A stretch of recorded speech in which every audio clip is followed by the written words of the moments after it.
1979년 연방준비이사회 의장에 취임한 폴 볼커는 극단적인 통화 긴축 정책으로 고금리 현상을 초래하며 경기를 하강시킨다.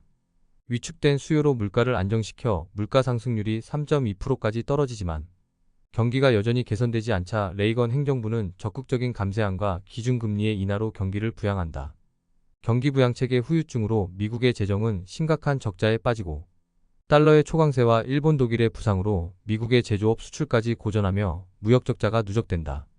재정적자와 무역적자라는 쌍둥이 적자를 해결하기 위해 1985년 9월 뉴욕 플라자 호텔에서 미국은 일본과 독일에게 통화 가치의 상승을 요구하여 대폭적인 환율 하락을 강요한다.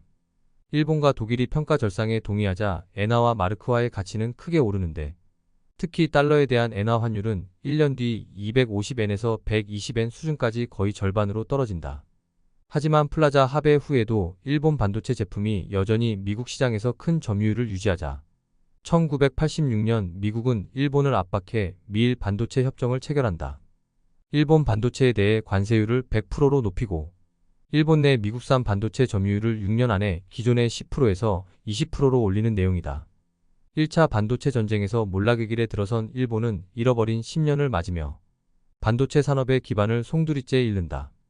일본과 달리 서독은 효율적인 재정 정책과 유럽연합의 창설로 고평가된 마르크화가 유로화로 바뀌자 플라자 합의의 굴레에서 벗어나 1995년 이후 2010년대까지 고성장을 누린다. 1980년대 후반부터 1990년대 초까지 반도체 기술의 급속한 혁신으로 한국과 대만의 반도체 기업들이 글로벌 시장에 진출하며 시스템 반도체의 중요성이 부각된다. 삼성전자와 SK하이닉스와 같은 기업들은 디램과 낸드 플래시 메모리 등의 제품을 자체적으로 설계하고 자사의 제조 설비에서 내놓는다. 비메모리 반도체는 설계와 제작을 한 회사가 함께 수행하거나 설계와 제작을 분리하여 다른 회사들이 협력하는 방식으로 이루어진다. 설계와 제작을 모두 직접 수행하는 인텔과 같은 회사를 IDM 모델이라 부른다. 복잡한 구조와 맞춤 설계가 필요한 경우 설계만 담당하는 팹리스와 제조를 맡은 파운드리로 회사의 영역이 나뉜다. 퀄컴, 엔비디아, AMD 등은 반도체 설계만을 담당하고 제조는 TSMC와 삼성전자, 글로벌 파운드리와 같은 파운드리 업체에 위탁한다. 미국의 빅테크 기업들 뿐 아니라 퀄컴, 엔비디아, AMD 등은 아예 자체 제조 시설도 보유하지 않는다. 일본의 빈자리를 한국의 메모리 반도체와 대만의 파운드리 기업들이 양분하여 지배하기 시작하고 중국까지 가세하자 미국은 2차 반도체 전쟁에 나선다.